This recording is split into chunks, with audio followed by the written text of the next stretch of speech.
آپ اس سرکل کے اندر اس طریقے سے اپنے رہتے ہیں کہ آپ کو بہت ساری چیزیں جو سی ہیں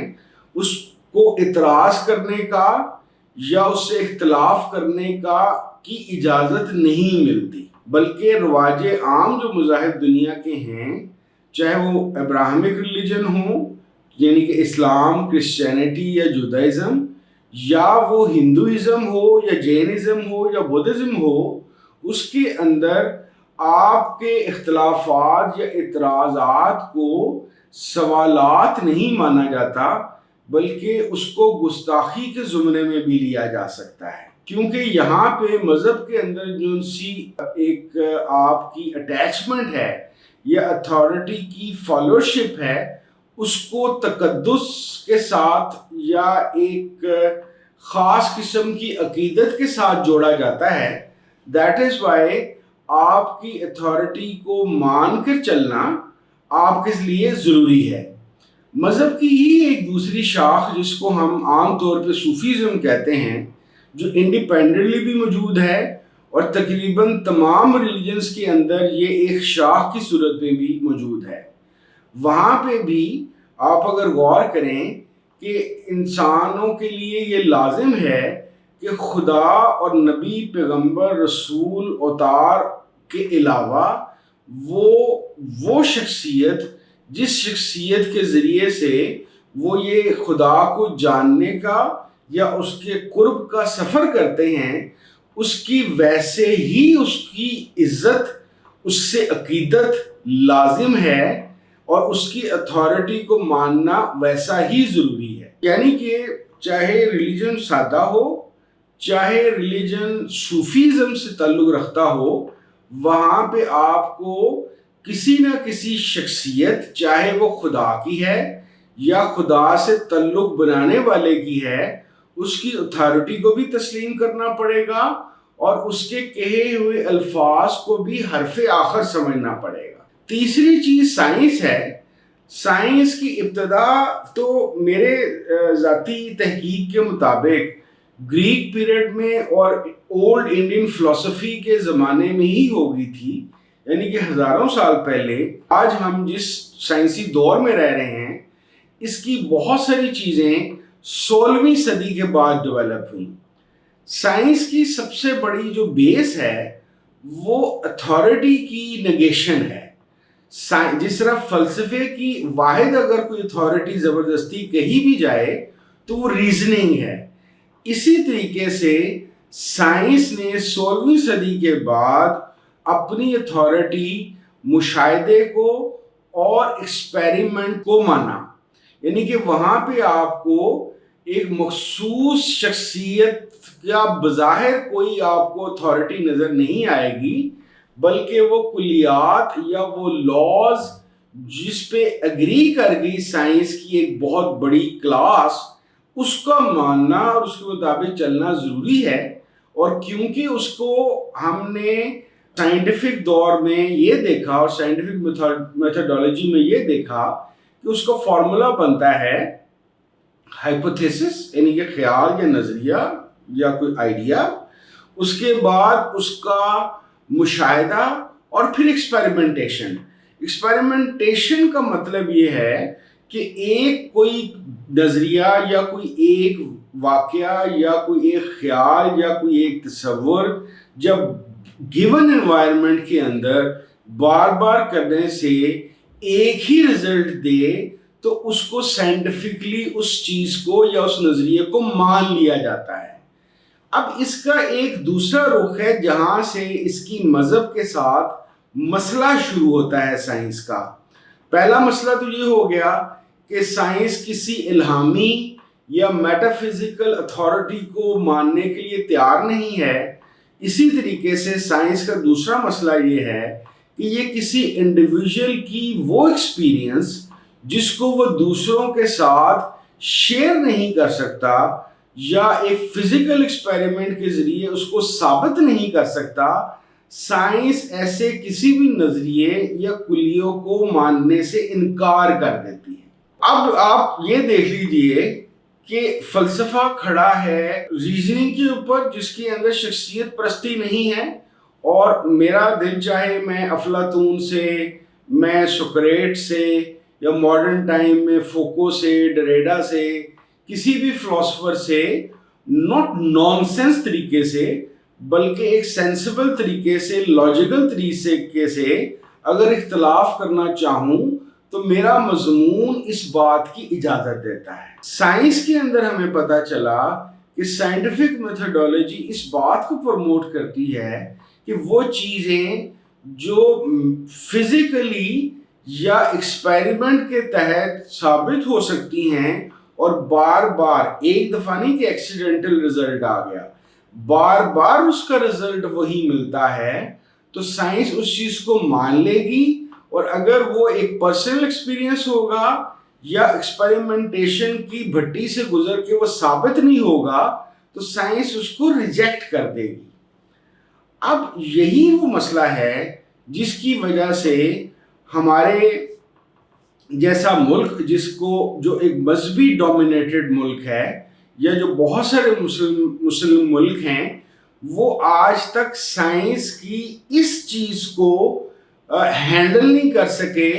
یا ایڈریس نہیں کر پائے۔ سو مچ سو کہ آپ ایک بات ضرور ذہن میں رکھیں کہ ماضی میں، یعنی کہ آج سے تقریباً 700-800 سے 1200 سال پہلے جن مسلمان سائنسدانوں پہ ہم فخر کرتے ہیں اور جہاں پہ ہماری، جس کو پنجابی میں کہتے ہیں کنڈ لگنے لگتی ہے یا ہم ذلیل ہونے لگتے ہیں، تو ہم کہتے ہیں کہ نہیں جی ہمارا بھی بڑا اچھا زمانہ تھا۔ لیکن ہمیں یہ بات ہی ذہن میں رکھنی چاہیے کہ وہ تمام جو سائنسدان جنہوں نے سائنس کے میدان میں بہت بہت بڑے کام کیے اور وہ مسلمان بھی تھے، ان کا انجام کوئی بہت اچھا اس معاشرے میں نہیں ہوا۔ نمبر 1 وجہ تو مجھے یہ لگتی ہے کہ ہمارے پاس جن لوگوں نے اچھا کام کیا یا سائنٹیفک دور کے اندر ایک اپنا نام بنایا یا ایون ویسٹ کو بھی بہت ساری چیزیں بتائیں سکھائیں، ان کی دردناک، ان کو ملنے والی سزائیں اور ان کی جسے کہتے ہیں کہ عجیب و غریب طریقے سے اموات نے شاید ایک خوف کا عنصر پھیلا دیا اس چیز کے اندر کہ اس چیز سے بچو، یعنی کہ ایکسپیریمنٹیشن یا سوال یا اعتراض یا اختلاف مت کرو۔ دوسری ایک وجہ یہ بھی نظر آتی ہے کہ ہم مذہب کو، جس کو کہتے ہیں کہ ایک ارتقائی عمل، اس میں سے ناگزار سکتے۔ ارتقائی عمل کا سب سے بڑا مسئلہ یہ ہے، جو فکری ارتقاء کی میں بات کر رہا ہوں، ناٹ بایولوجیکل، اس کی سب سے بڑا ایشو جو مجھے ذہن میں آتا ہے کہ یہ مسئلہ یہ ہے کہ ارتقاء ڈیمانڈ کرتا ہے نئی دنیا، نئے اصول، نئے قوانین، نئی انوائرمنٹ کو ڈیولپ کرنے کے لیے۔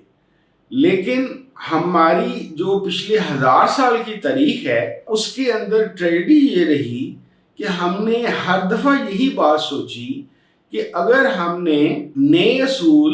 یا نئے نقطہ نظر بنانے کی کوشش کی یا نئے طریقے سے لوگوں کو یا چیزوں کو دیکھنے کی کوشش کی، تو کسی نہ کسی طور پہ ہم کسی گستاخی کے مرتکب ہو جائیں گے،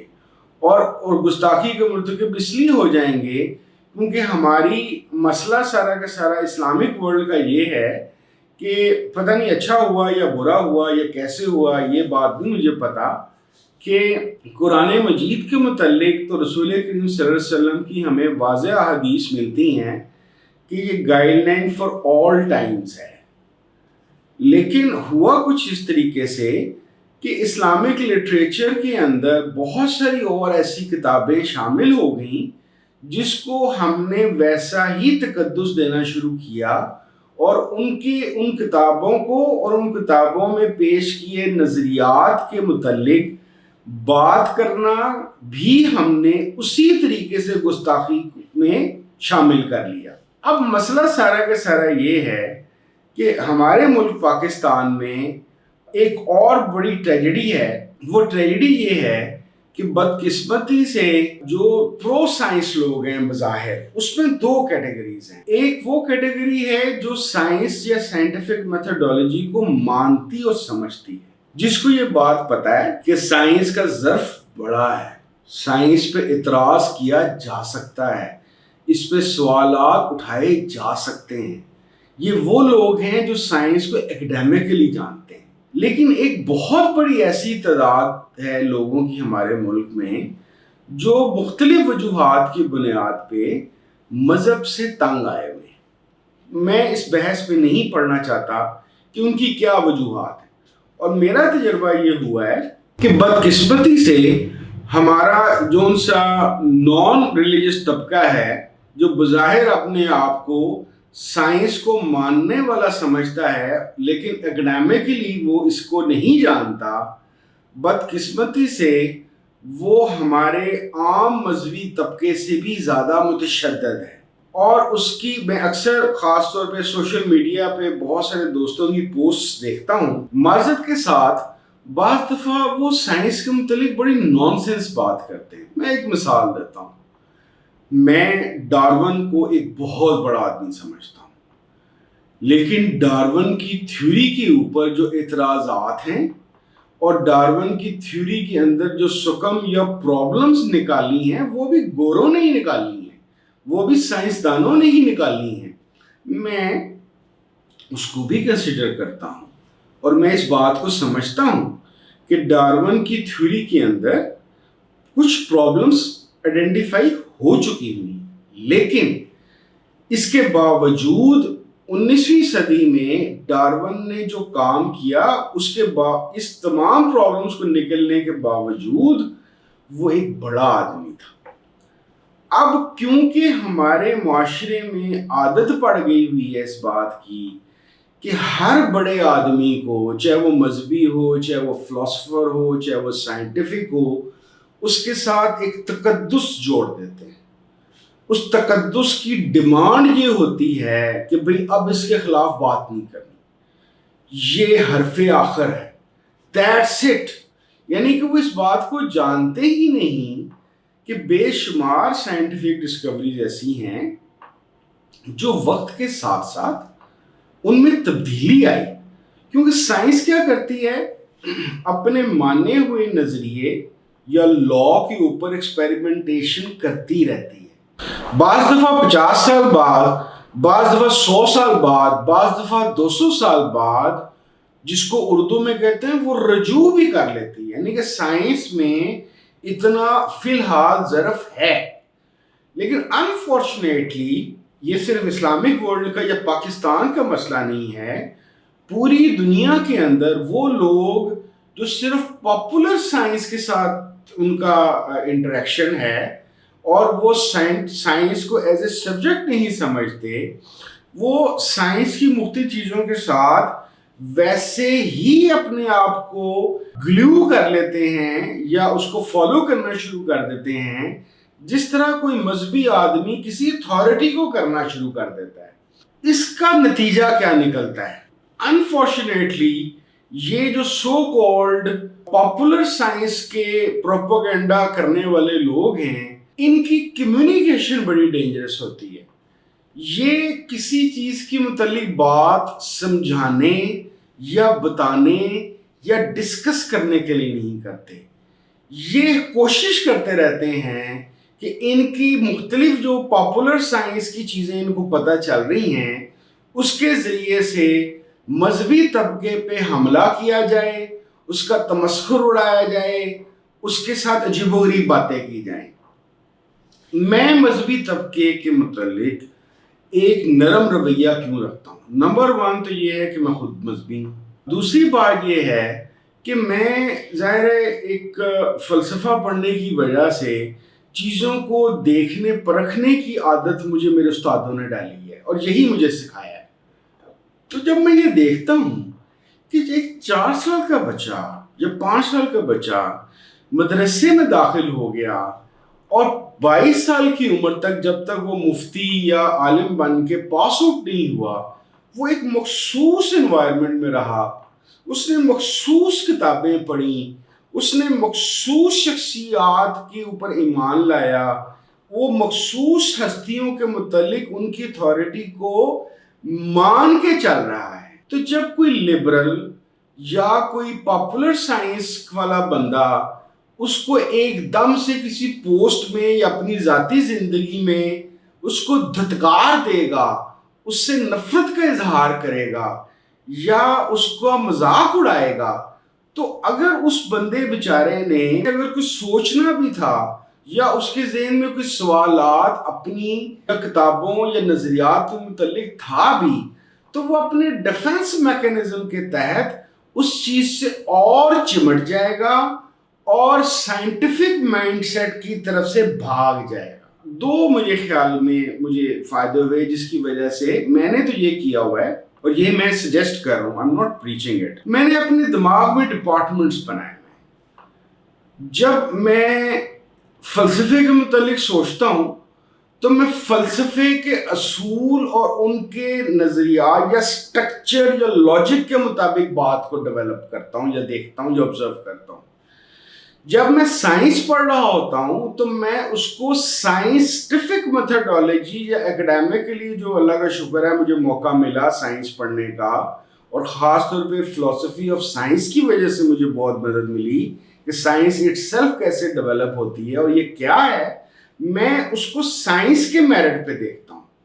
مذہب میں مجھے یہ فائدہ ہوا کہ مذہب کے متعلق میرے ایک بہت لمبی لسٹ تھی سوالات کی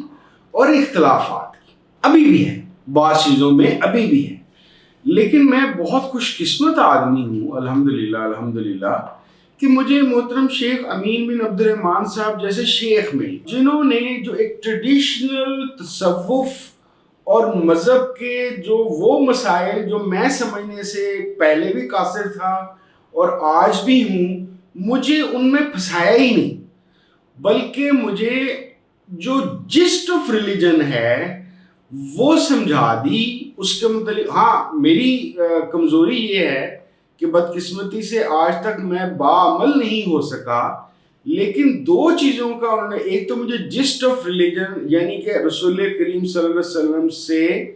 عقیدت، محبت، ان کی عزت اور ان سے رابطے کی کوشش کا مجھے اصول بتا دیا۔ دوسرا انہوں نے مجھے سختی میرے پہ یہ رکھی کہ اخلاقیات کو بہتر کرو۔ یہ جو میں اکثر کہتا ہوں تمسخر نہ اڑاؤ، یہ نہ کرو، لوگ دور ہو جائیں گے، بھاگ جائیں گے، میں ایسا نہیں تھا۔ یہ میں اور اس پہ پوری طرح میں ابھی تک عمل بھی نہیں کرتا، لیکن یہ میرے محترم شیخ صاحب نے مجھے سمجھایا کہ بھئی اخلاقی طریقے سے کیسے چل رہے ہیں انسانوں کے ساتھ۔ لوگ مختلف ہوتے ہیں، پاپولر سائنس والوں کو اگر وہ عجیب و غریب سی پوسٹیں کر رہے ہیں یا مذہب کا مذاق اڑا رہے ہیں تو میں ان کو کیا مار دوں ان کو، یا ان کے اوپر مقدمے کر دوں، یا ان کو گالی نکالنا شروع کر دوں؟ نہیں، مجھے اس بات کو سمجھنا ہے کہ ان بیچاروں کو بعض چیزوں کا پتہ ہی نہیں ہے، یہ اپنے مخصوص مائنڈ سیٹ کے مطابق چل رہے ہیں۔ دوسرا اس کا یہ ہے، ایک اور میری سجیشن ہے، ایک سجیشن تو یہ ہے کہ آپ جس چیز کے متعلق بات کریں اس کے اصول و قوانین کے مطابق بات کریں۔ دوسرا مشورہ یہ ہے کہ اگر آپ پروموشن آف سائنس کرنا چاہتے ہیں تو فار گاڈ سیک لوگوں کا مذاق اڑانا یا ان کے عقائد کے متعلق عجیب و غریب باتیں کرنا چھوڑ دیں۔ تیسری چیز میرا مذہبی طبقے سے ایک ریکویسٹ ہے، یہ بڑی عجیب سی ریکویسٹ ہے، ویسے مجھے خود بھی عجیب لگ رہی ہے، آپ لوگ مناظرے نہ کیا کریں، یہ ڈومینز ہی ڈیفرنٹ ہیں، اور ویسے بھی سب سے بڑا مسئلہ یہ ہے کہ ہمارے جو اچھے پڑھے لکھے مذہبی لوگ ہیں یا جو با علم واقعی جینون علماء ہیں، وہ اس بات کا احساس رکھتے ہیں کہ ہاں یہ سچ ہے کہ پچھلے 1400-1500 سال کے اندر، اور خاص طور پہ پچھلے 500 سال کے اندر، ہماری اسلامک لٹریچر میں بہت سارا لٹریچر ایسا آ گیا ہے جو کمپرومائزڈ ہے، جو وقت کے ساتھ ساتھ جس کو ڈیفینڈ کرنا اور مستقبل میں اس کو پراپرلی ایسے ہی پریزنٹ کرنا مشکل سے مشکل ہوتا جائے گا۔ تو اس بات کا احساس کرتے ہوئے علماء حضرات سے یا میرے جو فیلوز مذہبی لوگ ہیں، میرا مشورہ یہ ہوگا کہ آپ نے اگر سائنس کی بات کرنی ہے تو سائنس کے پیرائے میں کیجیے۔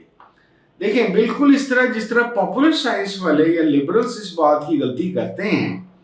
کہ وہ اپنی سائنٹیفک میتھڈالوجی کی جو اتھارٹی یا جو سائنس ہے وہ مذہب پہ ٹھوکنے کی کوشش کرتے ہیں جو نہیں ٹھوک سکتے. یعنی کہ ایک بچہ ہے، وہ مدرسے میں پڑھا ہے، اس کو قرآن شریف اور احادیث مبارکہ کی کتابوں کے متعلق یا ان کی ایک سینسٹیوٹی اور اس کی اتھارٹی کے متعلق اس کا مائنڈ پرپیئر کیا گیا ہے. آپ ٹھک کر کے اس کو کہہ دیں گے کہ بھئی اس میں تو یہ چیز کیسی لکھی ہے، یا تو فلانے بزرگ کو مانتا ہے، وہ سائنس کی یہ چیزوں کے متعلق کیسی عجیب باتیں کرتے ہیں، تو وہ آپ سے بھاگ جائے گا. آپ نے اگر سائنس کے متعلق کام کرنا ہے تو سائنس کے متعلق کام کیجیے. اور ان تمام چیزوں کا سب سے ضروری چیز میں یہ سمجھتا ہوں کہ اگر آپ سائنٹیفک ایکیومن یا یہ چیزیں معاشرے میں ڈیولپ کرنا چاہتے ہیں تو بھیا ایک تو یہ مذاق اور تمسخر اڑانا مذہب کا اور ان چیزوں کا بند کر دیں. دوسرا میری درخواست ہے مذہبی حلقوں سے خاص طور پہ سوال کرنے کی اجازت دیں. جب تک آپ اچھے طریقے سے اور لوگوں کو بھی سکھائیں بھی کہ سوال کرنا کیسے. ایک الفاظ ہوتے ہیں آپ ادھر تشریف لائیے، ایک ہوتا ہے اوے ادھر آ. تو یہ دونوں میں فرق ہے. ہمیں ضرورت یہ ہے کہ ہمارے معاشرے میں سوال پوچھنے کی اور اختلاف کرنے کی اجازت ہو، اخلاق کے دائرے میں رہ کے. میرا ماننا یہ ہے کہ سائنس اور ٹیکنالوجی